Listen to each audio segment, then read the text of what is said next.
Okay, we're ready to start our roundtable discussion. Could we have our panelists please take a chair on the stage, please? And everyone else, if we could have everyone else take your seats in the audience.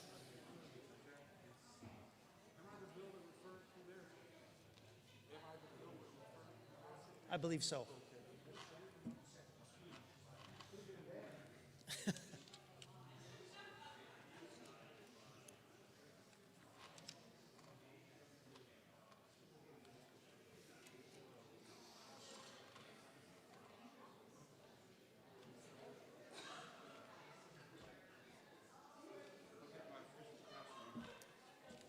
Get all dudded up for this. Here we go.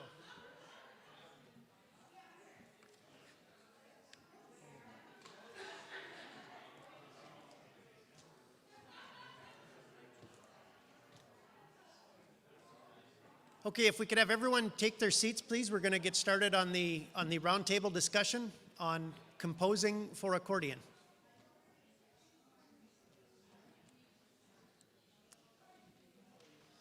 So we are going to be taking audience questions for this section. So if anyone has a question for our panel on composing, we have a microphone set up here in the aisleway. And so if you would approach the microphone to ask your question.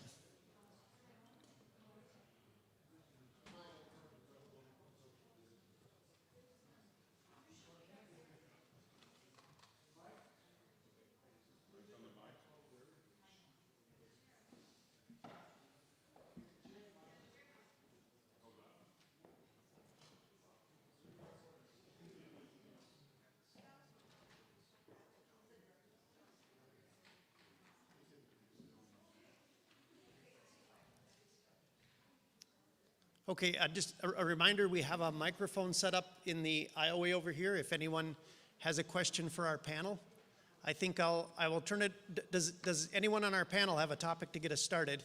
And then if Tracy, please take it away. Good afternoon, everyone. We're talking about arranging for clarinet, for accordion and tuba. No, and composition for accordion. And one of the first questions I'd just like to ask the group individually is how they got into, why did they get into composing or arranging for accordion? How did it happen? Perhaps you're thinking in your life about starting something like this, and maybe this will give you an idea. So we'll start over with Bill Palmer on the right. Okay. And if you'll just go ahead and say your name first so everybody knows who you are, then we can just... Like we don't. I'm Willard A. Palmer III, a.k.a. Bill Palmer. And you can call me either one, just don't call me late to dinner. And I've played the accordion ever since I was 5. The main reason that I got into arranging for the accordion was that I was playing with a group. And I had to figure out how much to play with other instruments. That's a very important thing, to understand how to play along with somebody else. Now, I wasn't publishing commercial arrangements, but I was playing stuff that worked. And so I learned how to play basically what we term in the business backup. You play a little bit and stay out of the way. That's the main thing. In some cases, when you're doing accompaniment, less is more. So you try to work out accompaniments that will support whatever the lead is, or you work out accompaniments that just give chord support to it, but you just don't get in the way. And the more you do this, the better you get at it. Hello, I am Megumi Hada. I'm from Houston, Texas. I have been taking lessons from Stas from 2016. I'm quite new in accordion, and Stas always tell that everybody can compose, but I never think I can compose. That would be somebody specially music educated people. But last November, I attended this workshop, 30-minute workshop by Guy Kruzewski, and the workshop was introduction for composing music for accordion with accordion. That was not technical workshop, just for how you start. And that really, I inspired with that workshop, so I tried my first piece, and from that, I keep writing every day, and I compose maybe 60, 70 pieces now. So I am having fun for that. I'm not professional, but just enjoying the process to make music.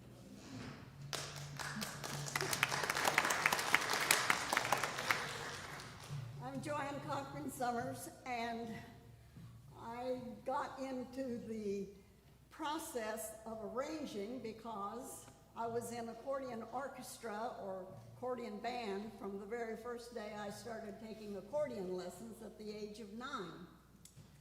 Gallerini, of course, his music is still the premier. It's at the top of all the classical arrangements that we can possibly buy for the accordion orchestra. And he happened to be one of my teachers, and the first thing he did one time was to ask me to write out a manuscript for Gregory Stone, who was a professional composer and pianist in Los Angeles. I had never written before, never notated anything. I didn't know you had to use a ruler and ink and, all those good things. But I learned very quickly. And anyway, that was my first experience at writing. I think that I have learned a lot because when I get any kind of music that I'm either to arrange or to teach, I go to the original source as much as possible. And of course, I learned that from Tony Gallerini. You don't trust anything, you hunt it up as much as possible. And so today, I thought maybe I brought to show you about how I personally write out an arrangement, first of all. This is not too long, but you can have a look at it.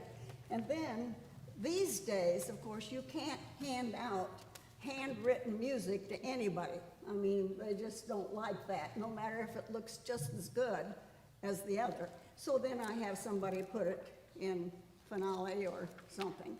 But you're welcome to look at these, and I can tell you why I did those arrangements later on.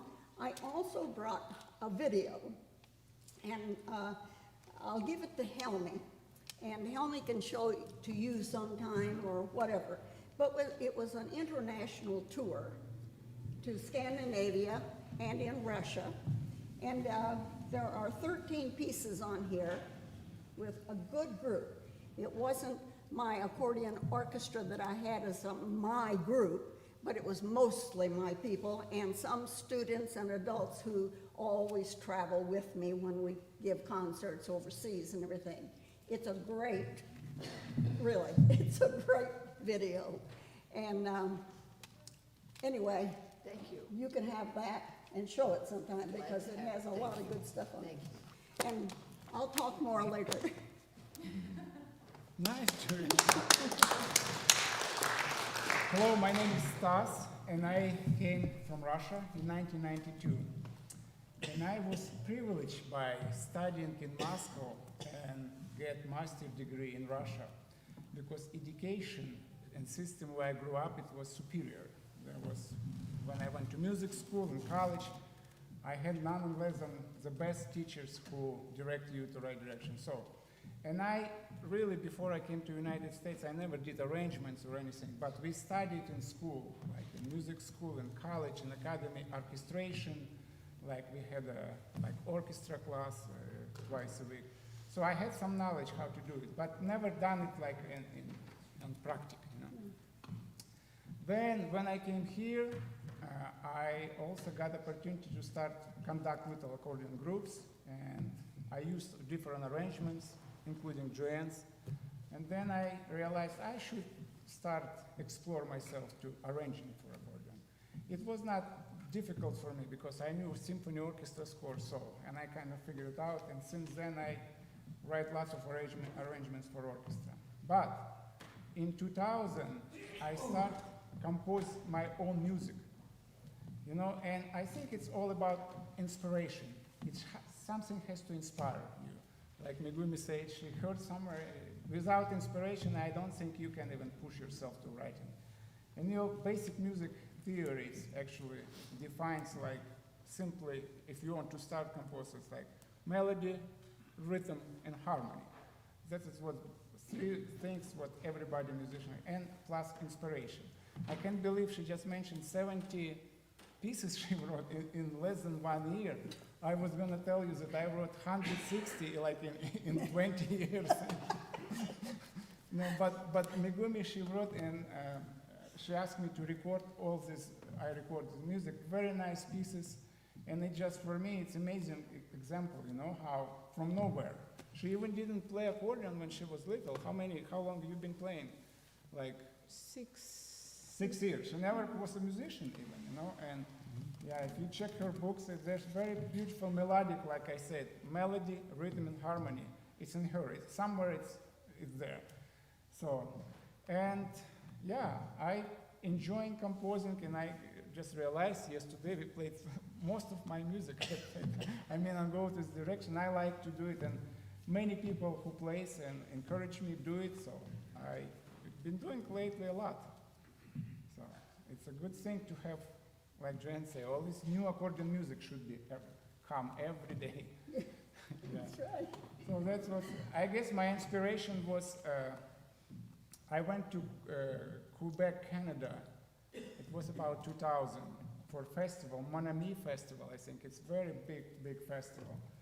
And I was one of the 40 artists. They had artists from all over the world, and I had to represent Russia and to play Russian music. If you're from France, you play French musette, or Irish jigs. And I just saw one man there who played, he was from Argentina, and he played just very nicely.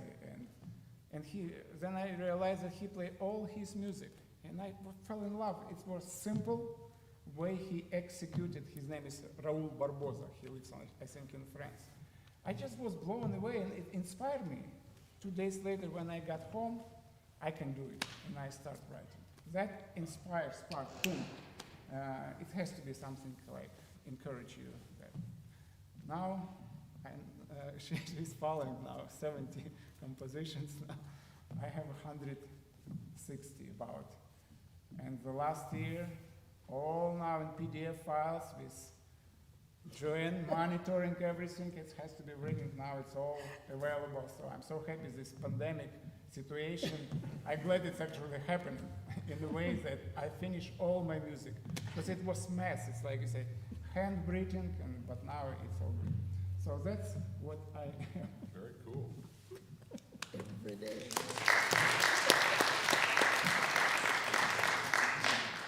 Well, I guess my path's a little different because I had already gone through professional school and stuff and was getting back into playing the accordion. And it was out of necessity, and I don't write my own music, but I did get into the practice of arranging. And it happened to me about 2001 because there was the ATG festival that was in San Antonio, and it had a little different bent than most ATG festivals. They were looking for a Texas folk music champion, and so the catch was if you were going to compete in this contest, you had to arrange your own version of a Texas folk song. So I think Helmi, this is all before texting and emails and stuff. I think Helmi wrote me in a letter, they're doing that. I thought, well, maybe I ought to try it. And I immediately thought, well, why don't I take one of my favorite folk songs and just figure out how to play it on the accordion. And at the time, I had just gotten into a new Titano accordion, but with a MIDI synthesizer added to it. So I was trying to figure out how to use the thing. And so I kind of wrote out my own version of Ghost Riders in the Sky, which happens to be my favorite folk song. And lo and behold, it turned out to be a big hit at this convention I went to, and that was my first taste of arranging my own song. And you know, I got the title and everything, and then all of a sudden everybody's asked me to maybe record stuff like that. But it was not less than 2 months later that my choir director at my church, I go to the First Methodist Church in Belton, Texas, and my choir director's kind of going like this, and I'm sitting in the back trying to avoid coming forward because I didn't want to be recruited to be in the choir. But she calls me up, she says, "Hey Mike, I hear you play the accordion and arranged a song that was really popular, Ghostwriters." I said, "Yeah, it was fun." She goes, "Well, why don't you arrange something for church and play for church?"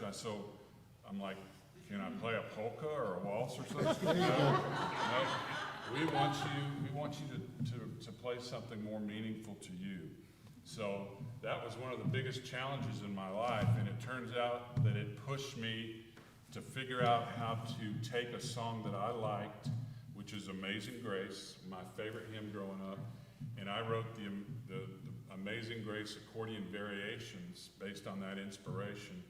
And a few months later, I played it in church, and it was very popular, and then I started playing it at more churches, and then I ended up having to record it, and it's been my best-selling CD. So I kind of learned if you arrange your own songs and play it to where you can express your emotion and show some different accordion styles.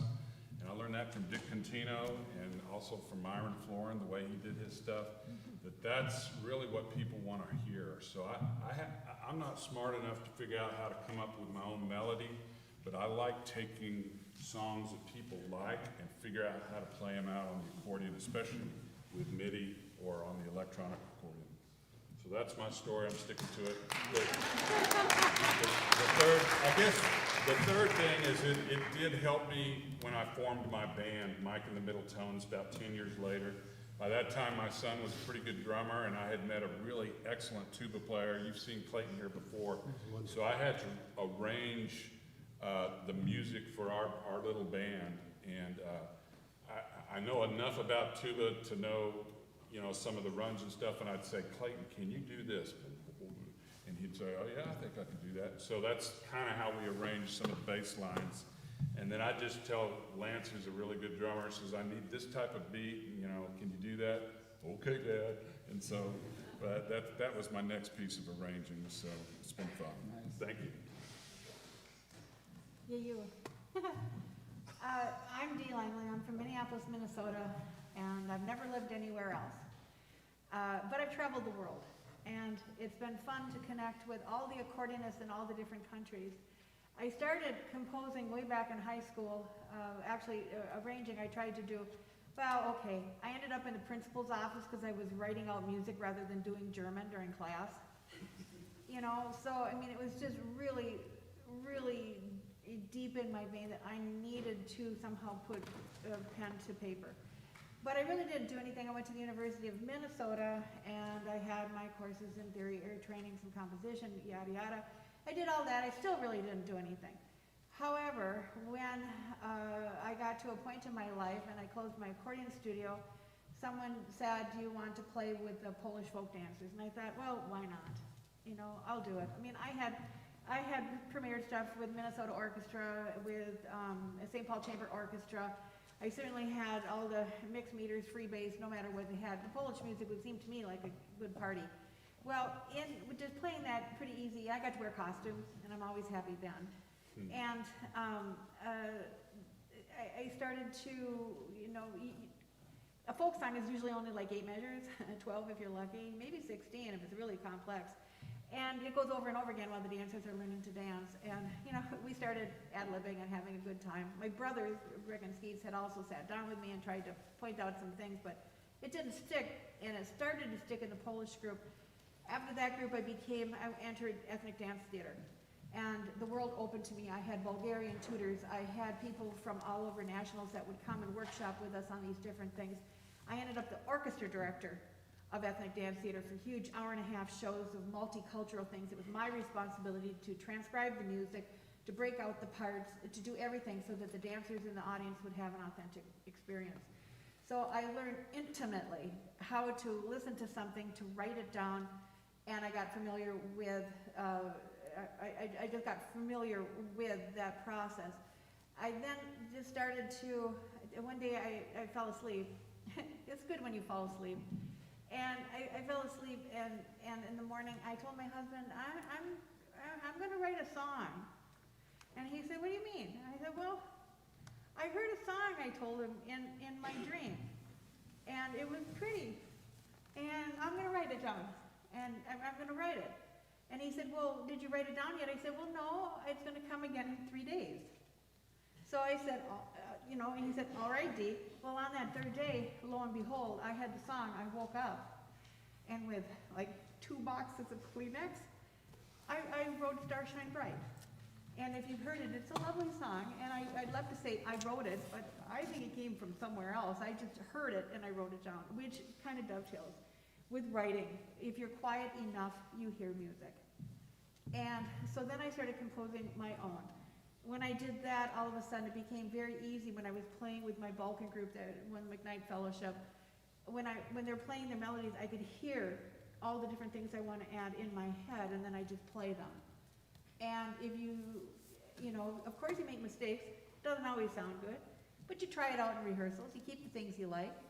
It's amazing how many like 80s riff got in the Balkan bands, because I like 80s music, but you hear what you do. So during the pandemic, my adorable students, there they are online, I know them so well, and they're hurting from all the turbulence in Minneapolis and from the pandemic.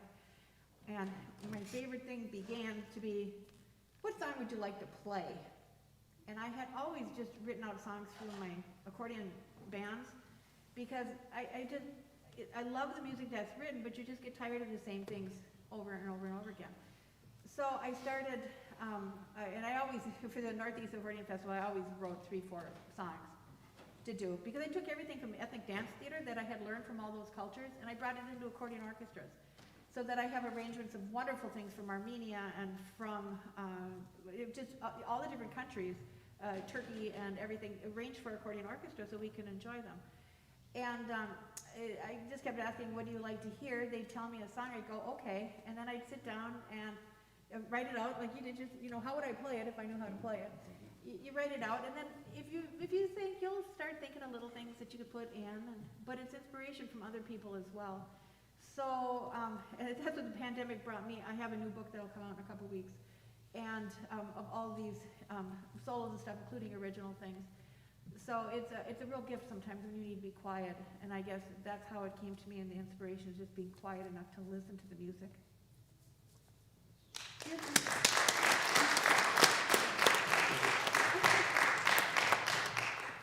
My name is Tracy Gibbons. I didn't start arranging until I was about 12, and I was a band geek and a brass geek. So at first I wanted to share this wonderful brass music that was written in the 1600s with some of my friends, and we had a brass group, and so I would copy out scores, and because you couldn't find any parts for those things.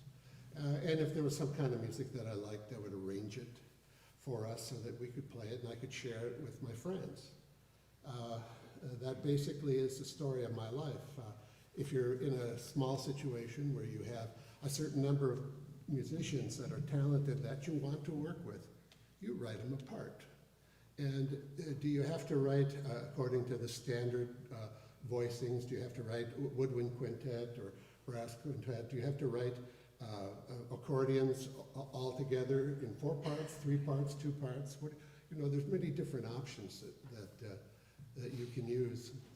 So the beginning of my life was pushing a lot of notes around, and I began to realize that every time I made a bad arrangement, I really hated it. I hated it badly, and so it spurred me to stop doing that. And one of the ways I stopped doing that was to listen for other composers, classical composers, because I was particularly enamored with classical music at the time, most of my life. And I would copy out scores, which is, I guess, the same way that Mendelssohn learned about Bach's writing, and Bach copied scores of Vivaldi's. And they learned their craft that way. And without really doing a lot of composing at this time, I basically have done arranging so I can share my love of music with my friends. And also get the joy of performing with them. And also be able to put together church groups, you know, that worked, not ones that didn't work. And that has to do with a lot of things like talent and personality. So the pandemic, before the pandemic, I started taking accordion lessons from Helmi, and I was most delighted because just being in proximity of Helmi, you pick up ideas, you change, you learn, and there's just nothing for it. It's almost involuntary. You have to get better if you're around Helmi. And then the pandemic came, and I realized, well, I'd been arranging brass music and band music most of my life, concert band music, because I'm that kind of guy. I'm a band director. And I did it for my bands, I did it for other bands. But come pandemic time, I had a lot of time on my hands. And so I play with a brass group that plays Finnish heritage music, which the Finns have been writing classical music for brass septet for 100 years. They've been writing dance music for brass quintet, or brass septet, sorry, for 200 years. I mean, it's been a wonderful experience to both copy scores, arrange scores with who would have in mind. And starting in the beginning of this year, I guess it was January, I hooked up with a publisher in Finland called Fennica German, and they were very interested in what I had to offer because the Finnish septet is very big in Finland. It's a unique ensemble that I have a lot of experience with because I've played it, and I absolutely love the variety of music. I love the Finnish harmonies, the dark Finnish harmonies.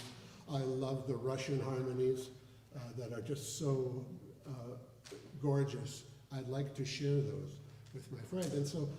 And so I began to write these arrangements. I got 65 to 70 of them now. And they've offered the first 12 now in January, depending on how they sell. As we come out, I'll be able to give more money to the museum. He's going to get a good lesson next time. I always get a good lesson from Helmi, that's for sure. If I don't practice, or if I do practice, it's always a good lesson. I guess my point is, recently now, I've started to do more composition. And at first, composition was pushing notes around and figuring out why I didn't like it. And I finally, with the inspiration of Beethoven, I just, for some reason, I said, I like Beethoven fifths, and I'm going to write a piece for my wife. And the thing starts off with Beethoven fifths. If you don't know what Beethoven fifths, just look it up online or whatever. And there's something about the character of Beethoven fifths that pulls at my heartstrings. It's kind of like the opening of Meadowlands. You know, if you're doing it in thirds, fourths, and fifths on the opening notes, it's quite haunting. And so I wrote this rather lugubrious piece that sounds awfully Norwegian for a Finlander, for my wife, and she is very happy that I did that. But that has begun to allow me to go ahead and express myself because I love music, and that's the only reason that I can think of for ever pushing notes around and getting to the point where you stop hating what you do. What you push around, you start getting good. Yeah.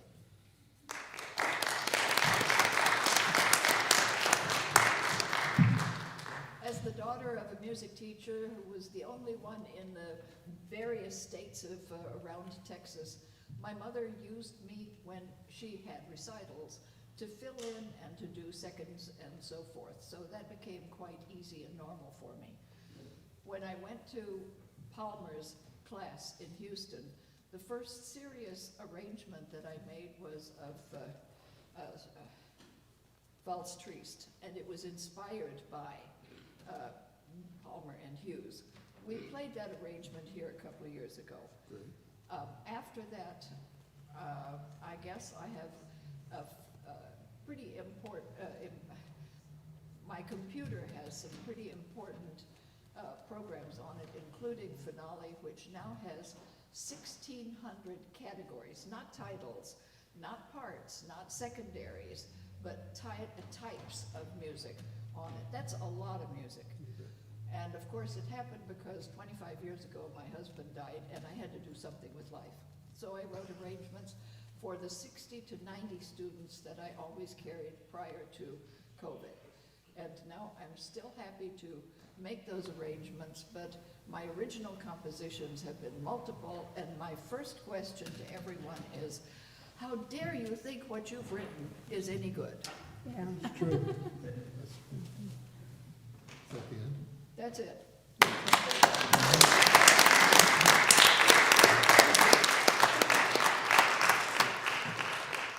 So there you have it, some ramblings from me anyway about how I got involved. I started to do accordion music because I was here with Helmi, and she got me involved in the band.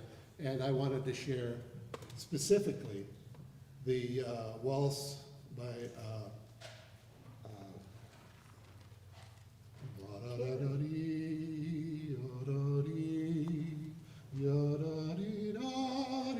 That's a cuckoo. No, that's not, that's a cuckoo. Anyway, what's the name of that, guys? Well, anyway, it's On the Hills of Manchuria is the name of That's it. it. And it's a Russian waltz. And I brought that in, and they really liked it. And then I brought in a Finnish piece, and they really liked it. Well, that's enough about this. This was the germination of what you see happening up here. Now, let's turn some of the questions over to you. Who has a question that you'd like to ask as a follow-up, or just not a follow-up to anything we've said? Are any of you offering your arrangements online? Are any of you operating? What did she say? Are any of us operating our arrangements online? Offering. Composition lessons or arranging, that's what you're talking about? Just have arrangements for sale. Arrangements for Not sale. everybody can do that. Oh, for sale. I do, if someone contacts me and I send stuff out, you know, make mention of it. There will be more when I finish my book. The problem is to, you know, the ordering, if your website is not set up for monetary things, or, you know, they have to mail in a check or whatever. It's just kind of a little bit clunky, but I have in the past done a pretty nice business with some of the band books and such like. Do you want to tell them about the list that's out there? Oh, sure. Thank you, Tracy. There's a list of the songs, proposed songs on the back table, and the sign up for email. So you can leave your email, and when the book comes back from the printer, then I can email you and let you know that it's there. And it goes from everything from popular movie music to some of my originals, to some of the Balkan stuff that you heard where I wrote it out. So it's really a cornucopia. It's actually a snapshot of what we do at our Accordion, which is my studio. So students I brought up, they look at the list, they usually have them. So anyway, I'd love to hear from you. Lake has a question. It's more of, I have two, but one of them is a lot shorter than the other. When you have to direct a certain piece with, let's say, an accordion with, but they're reading both, treble and bass, and there's two very important cues in both hands, would you cue them one at a time, or would you rather allow the accordionist to count it by themselves and go in as necessary? Is that for me, Lake?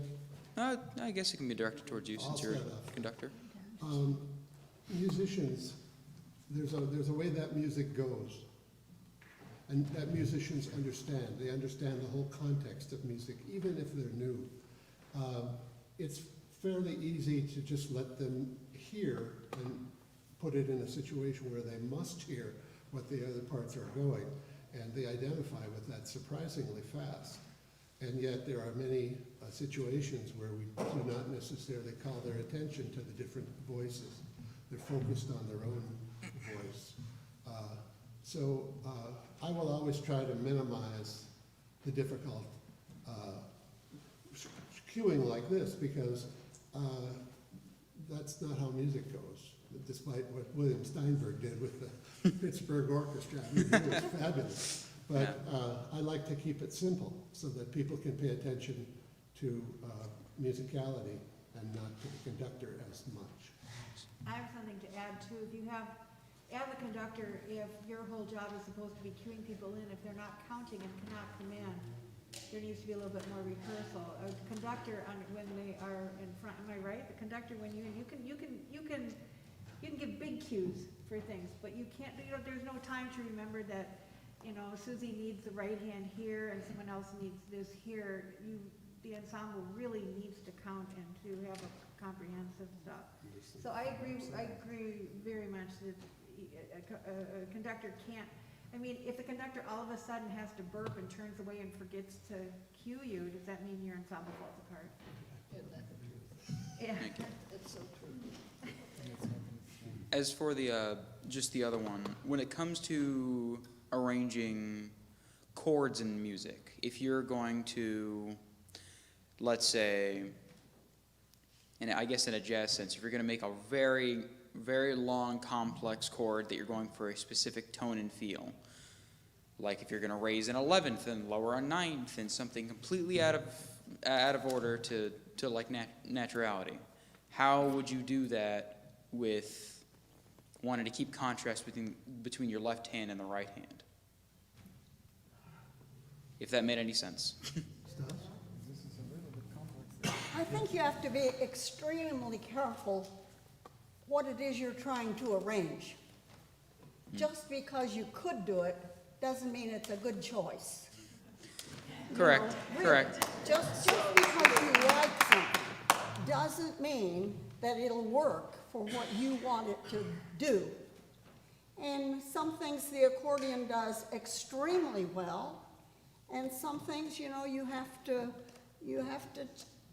is that really what I want right here with whatever else you're using? It was hard for me to understand everything you said, but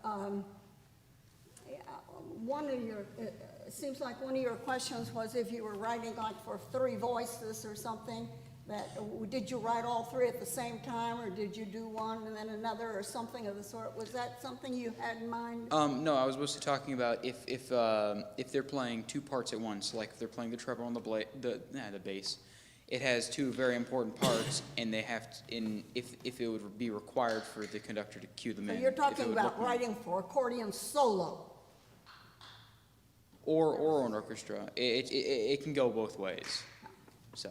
Well, I'm not an expert on solos. My expertise is in accordion orchestra and ensembles. Mm-hmm. And I've done some solo arranging, but it's not really solo arranging, it's really solo transcription, really and truly. And, but the orchestral music for the accordion, that I can tell you about my experiences with that. For one thing, today, of course, everything is different in the United States than it used to be. I had an orchestra that I would take to competition with 75 people in it, plus all the percussionists. And they were very good, very good. And we could play things like Sorcerer's Apprentice, which was really hard, and win, and move on to the next competition and play another biggie like that. So we played symphonic works. When I first learned to do arranging for that kind of a group, it had to be a piece that was a winning piece. It had to be a competitive piece. And that's different too. Sometimes you write program music and sometimes you write music for competition. And so there is a difference in that. But if you're writing, you have to write for your group and what they can play. Today, we don't have an accordion orchestra with 75 people in the United States. We're lucky if we have an accordion orchestra with 25 people in it normally. And mostly, they are not regular members of it. So everything is different today as far as my love of arranging is concerned. And I say in those early days, I always did non-copyright things. Always, it was the old music, but it was old warhorse music, you know, and I didn't have to worry about copyright. But as you get older and you find out you have younger people and a younger audience, then they want newer music. And then you start running into the copyright problem. And the only way that I could figure to get around it, and I asked the president of Hal Leonard one time, who also had played some accordion at one time or another, and seemed to be a friend of our Dr. Bill Palmer, yeah. Well, anyway, he told me, he said, Joanne, there is no market to sell accordion orchestra music. You can't sell it. And we don't publish anything you can't sell. He says, I think what you should do is go ahead and make your arrangements and do whatever you want to do with them. And for me, it meant I did not sell anything that was copyrighted. If somebody asked me for an arrangement, I said, well, fine, I'll trade with you. Maybe you've got something you can trade with me, or no, I'll give it to you, but don't sell it to people. And this is an example. This was highlights from Wicked, because a few years back, Wicked was the big musical. And so I made the arrangement of it, and then later on I revised it just a little bit so I could add more instruments in it and an easier part too for those people. But I would not put this on the market. I wouldn't put this on my computer and say, Joanne Sommers is selling this arrangement. I wouldn't do that. On the other hand, if I'm, somebody wants a Middleton or something of the sort that I have in my library, then of course I would love to, you know, let them have that. So, That didn't answer your question, but it might have answered no, but I questions have an for idea others. about his question. If you're asking about a group, sometimes in my Balkan group, we just trade the voice to someone else because every instrument has a different presence and a different overtone series. And if you got things that clash, someone's ear may follow it this way, but if you just try swapping the lines, they might not clash. Does that answer kind of what you were going for? Yeah, it does. I have something to add to that. Sometimes when you run across what we would generally call an altered chord, one with a lot of the upper part of the chord structure, the reason you're running across it is something that's going on in a voice inside the arrangement that you're looking at. You understand what I'm saying? Mm-hmm. You have a voice leading going on. So figure out what's important and play that. And leave out the parts that you think are impossible to play. And nobody will notice it most of the time. Just be kind of careful with it, but analyze what's going on with the piece. But because there are certain things that, well, like for instance, when I started playing in pizza parlors, now this is going to sound completely irrelevant to what we're talking about, but it's not. When I started playing the banjo in pizza parlors, I'd never played Roaring 20s or 30s or 40s music. I had always played folk music and other things like that. So I didn't understand what certain chord progressions actually meant. And they were standard chord progressions. They were songs that you'd heard a million times and you didn't realize that those chord progressions were going on. And then I discovered that, for instance, on Carolina in the Morning, this is kind of a corny example, there was a voice leading that went, instead of going ya da da da da da da da da da da da da da da da da, it went da da da da da da da da da da da da da, and that was the important notes that you had to add.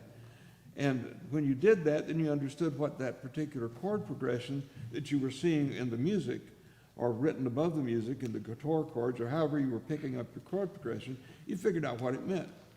And maybe this is the way to approach a phrase that is kind of bothering you as to how to play it. I'd like to return to the topic of Megumi and Stas's original compositions, because that's how we actually began this roundtable. I think it takes a lot of nerve to write a piece of music and to put it out there for others to look at, because not everyone is novice. And some people have many degrees and levels of judgment between what is worth your time in learning and playing and what is not. Bach, at the time that we studied him in school, had thousands, unknown thousands of people who were composing at the same time, who've all faded into the sands of time. And in fact, Bach was also lost for about 100 years. He was lucky to be reprieved. And now we think he's just wonderful. How about evaluating what it is that you think about when you look at your product and you say, this is worthy of me? Very interesting question. Well, they say that behind each song there's a story. So I don't know how it came. I just start writing. It just came, like I said, inspired by somebody I heard. And now I had so many, every time you write a piece, you don't know if it's good piece or not good. I learned one lesson, when you really like what you wrote, oh my God, I fell in love with song. And you start playing and you then don't get feel from audience, I said, what's going on? And so I kind of learned this lesson. Then one time I wrote songs I just hate. 3 notes, you play and people asking for music all the time. And since then, over all these years, when I write a song, I don't judge it. I say, I just play and I'll find feedback from, people don't even need to say, you can just have vibes, you get vibes. It's a mystery of, what you write, and you really cannot put it there, your product and say, I like it worse, you learn it, It's something like beyond, I don't know. But I have to say, in your defense, you were a very well-trained young musician from the very beginning, and you were taught good repertoire and how to play well. And many of our people today do not have those skills. And so I think anybody who wants to compose, first of all, has to be listening to some good, recognized and music that's worthwhile. And there's worthwhile music in the commercial field, and there's worthwhile music in the serious field, there's worthwhile music in the folk music, and then there's garbage in all of those fields. And somehow you have to determine what's right for me, what's right for my audience and my taste, and what do I want to represent? Are there criteria? So here is an example. He may not be able to judge or may not want to judge, but all of his background has been in learning to write and read and play well and good music. So he has a perfect right, I think, to sit down and be inspired. But I see so many people who think they are inspired, and I worry. I hear it on TV. You can hear them. There's no inspiration there. Why? Because they've had no training. They've had no one to tell them that is wrong. Quit doing that. Try something else. Be better than that. And I think our whole music field would improve. I just want people to play my music, if they like it. And in here, when I start writing, I realized if I write very difficult music, nobody will buy, nobody will. So I start writing medium level for students and just try to find something from simple songs are very valuable, like melody, chords, progression, everything, and try to get a form of music. And I had success with that. Many of my songs I kind of proud because people ask, we'd like to play, we like this song, I want to play it. So that's how. And then Joan encouraged me write on different level, which I've done lots of. I wrote the fantasy for orchestra, very difficult pieces, but level of it has to be like all different. Sometimes I just write simple song melody even without chords, like I played yesterday, just improvising. So, My father had a way of judging whether a piece was going to be any good. Of course. And we call this Palmer's first law of whether a piece is going to be successful. It's the how does it go method. You wait till your audience has heard the song, and then afterwards you ask them what they thought of the piece, and they say, well, nice, or I liked it. Then you say, how did it go? Can you hum it for me? Yeah. Now, this may sound very pedestrian, but it's rumored that J.S. Bach once said, if you get their feet tapping, you got them. And whether it's true or not doesn't make any difference. It's true. I mean, the fact is it's true. I don't know whether J.S. Bach actually said that, but my father convinced me that he did. And he was an expert. But now, this is not an ultimate test. Obviously, if someone says, can you hum Giant Steps for me? That might be a little difficult because, that's pretty complex, non-existent melody line. But on the other hand, if someone says, can you hum such and such? And I said, oh yeah, that goes so and so and so and so and so. Can you hum Beethoven's Fifth Symphony? What do you mean? Helmi, Yeah, it's time. Can I finish with a joke? yeah. Don't do the dentist. Don't do the dentist. Gallerini told one time joke. Composer wrote a piece for orchestra and they rehearse, and composer comes to orchestra and say, after the concert, the whole orchestra, I'm going to take to the restaurant for a steak. Musicians, fine. Concert begins, 10 minutes, people start dislike it. And they start leave, one after another, 15 minutes, empty. Composer was depressed and trombone player comes to composer and say, Maestro, how about steak? Are you kidding? People hate it. And guy said, I loved it,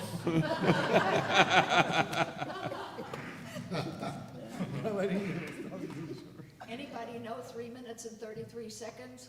Oh, yeah. Yeah. 4 minutes and 30 minutes.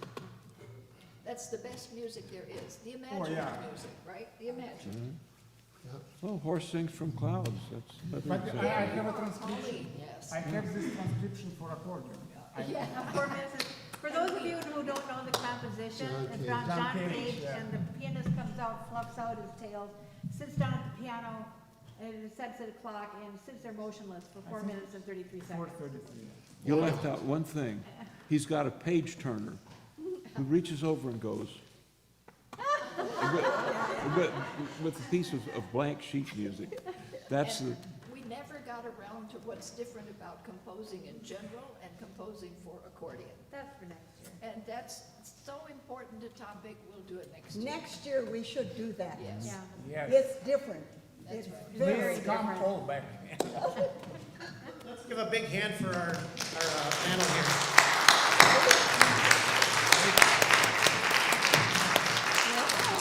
No doubt these discussions can continue at dinner time. For now, we're gonna reset the stage for the band. For those of you watching by live stream, we're gonna stop the live stream and we're gonna restart it in about probably about 10 minutes.